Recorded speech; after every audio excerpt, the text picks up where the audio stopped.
Hangad si Tita. Alagay ko sa YouTube yan. Yan. Tawag kasi. Uy, wag! Wag!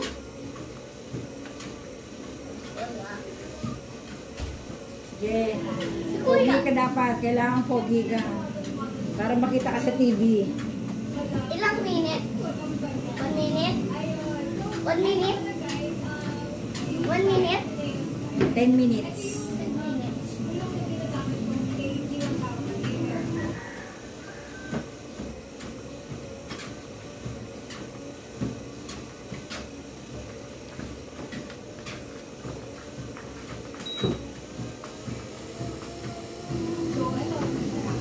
Masyadong bilisan kasi mapapagod ka.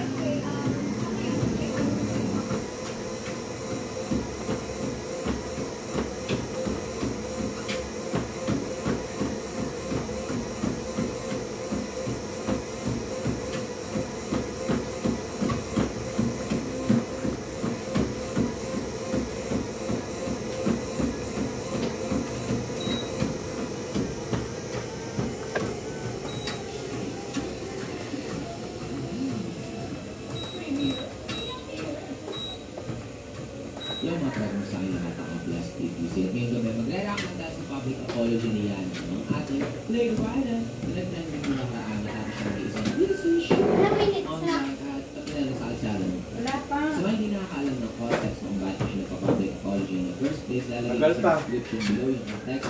Wala ka pa nga ng 1 minute yo. Panoorin na.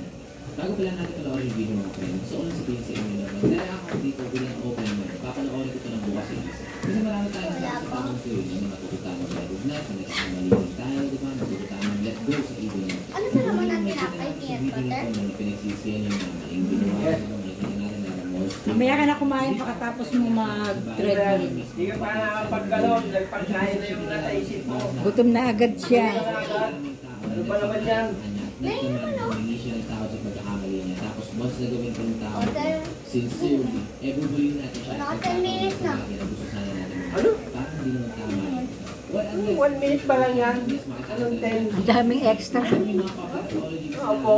Nakakatawa talaga kasi alam mo nadala lang sila ng pressure, tapos hindi naman talaga sila sorry. Halata mo hindi sila nagsisisi talaga sa bagay na ginawa nila. Nagsisisi sila dahil humantong pa sa punto kung saan kailangan nila mapahiya online. Kaya kailangan na tapusin yung pamamahiya by saying sorry. Well, sa mga ganong pagkakataon, naiintindihan ko yung mga tao bakit natatawa ka sa pala.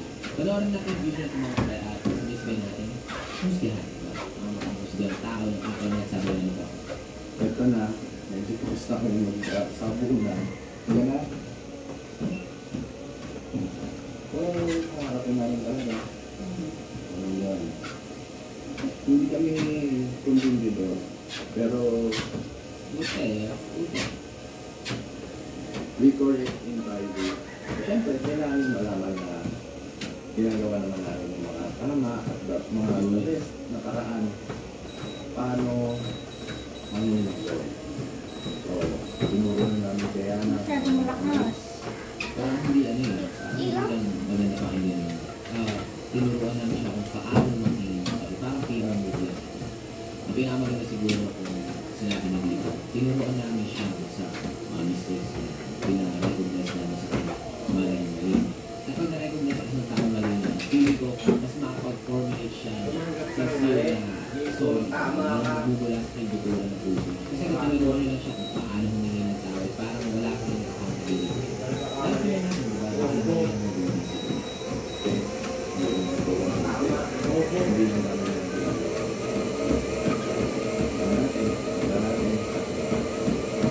yan. So, ano, kumara natin na okay ka na ba? Ano ko na?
Wala naman. Papawisan na ako.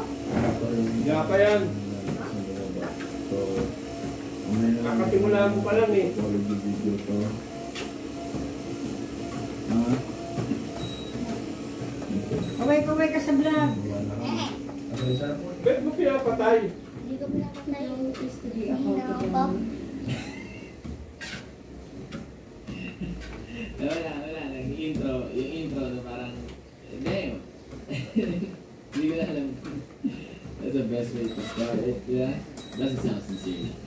Ito ba lang sige, accountant mo. Well, tama naman yun. Earlier dito lang naabutan si Kuya Jimmy Pascual sa bahay natin to personally apologize. So, I would like to take this opportunity to say sorry to Kuya Jimmy for what I caused. And was masyadong malakas mamaya, sa backyard over the issue. Sorry din po Bang ka po sa vlog. Okay lang yun. Alam naman si vlog na may mga extra. The writing community, especially the offline community, this issue is all unknown. I'm still learning. This one especially, the hard way. I promise to be more patient next time, especially on the road, and I listen to my others and friends. Nakikinig ko yung maraming galit, and ayaw na ito maulit ko yun. Again, sorry po, at maraming salamat po. Alam mo kung ano yung weird pa sa akin dito sa public college. Parang kinakita nila din niya, hindi mo na nagawa ko eh, nag-upload nila ito May 1.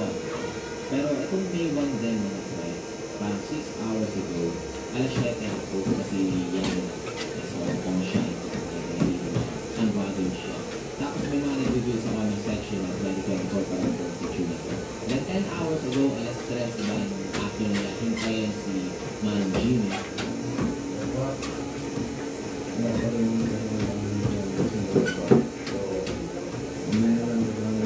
Apology video to.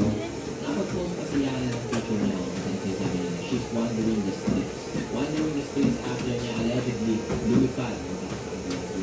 Pinapakita niya na involved dyan sa mga nangyayari. She doesn't give a shit. Lalo na nagpapakita sa atin yung lack of sincerity dito sa sinasabi nila sa video na hindi sila na alas stress. Diba kumbaga, ang conflicting mga pangyayari. Habang ginagawa nila ito na pinuntahan nila personally yung tao, nagpo-post siya na sa profile niya yung mga pictures na nag-i-imply na wala siyang background, hindi siya bothered sa lahat ng nangyayari. Wala niyang post where to, diba? Then, lumipad siya. Then, allegedly, nag-random na siya sa streets. Tapos, nasa streets na siya ng Hong Kong. Tapos, biglang public apology. Wala, naka-conflicting lang yung timeline sa akin. Tapos, kung mag-scroll ko pa dito sa page niya, hindi niya pa rin naman ata binubura yung video kung saan nag-viral siya, kung saan naging mali siya. Well, kailangan na lang natin intindihin siguro dahil baka ito yung unang video niya kung saan nakakuha siya ng 17 million views mo. Hindi na nga naman makakuha niya sa page sa Facebook. And sadly, may mga tao talaga na para sa kanya, publicity is publicity. Good or bad publicity, publicity pa rin niya. Pero malay niyo, makamusta tao lang talaga ako talaga nagsisisi naman talaga siya after niya i-post yung public apology. Ito talaga yung nararamdaman niya.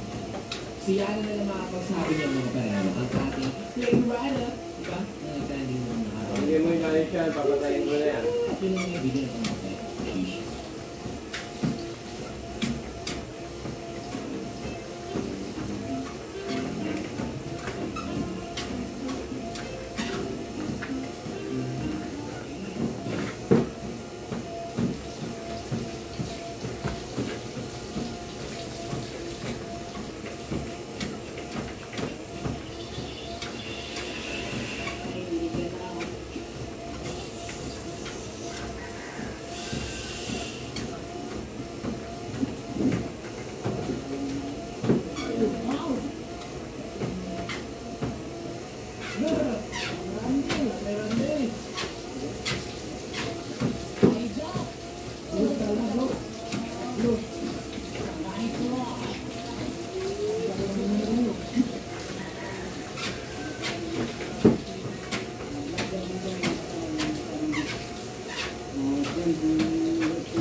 Huwag mo ganun lang, ganun mo, sisira yan.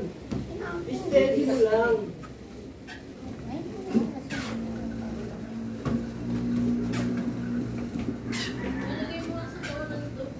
Sabi ko sa'yo, papogi ka. Papogi. Nasa vlog yan mamaya. Nasa YouTube yan. Magbabago ka ba? Pwede mo naman tayo microwave ito. Ha? May isla dito.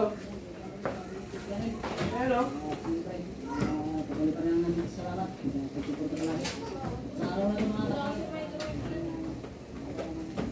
paano yan? Hindi ka nagsasabi. Kanina pa kami dito nakaupo.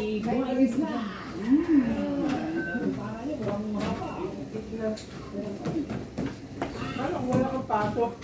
Dito ka mo kalo. Ayun na baunan. Sunog yan. Baunan niya. Kasi yung baunan mo, Dede. Ano lang, para wala siyang dala pag-uwi.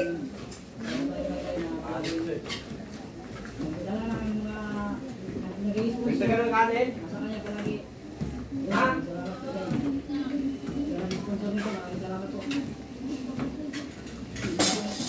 Oh my God. Oh my God.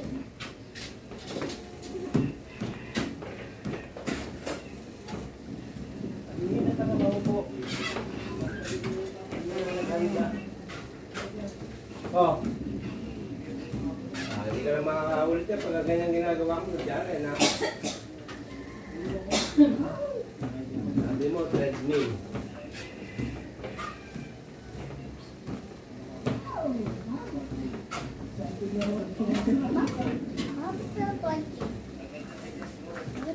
Tayo na natin. Pagod na yung Ga.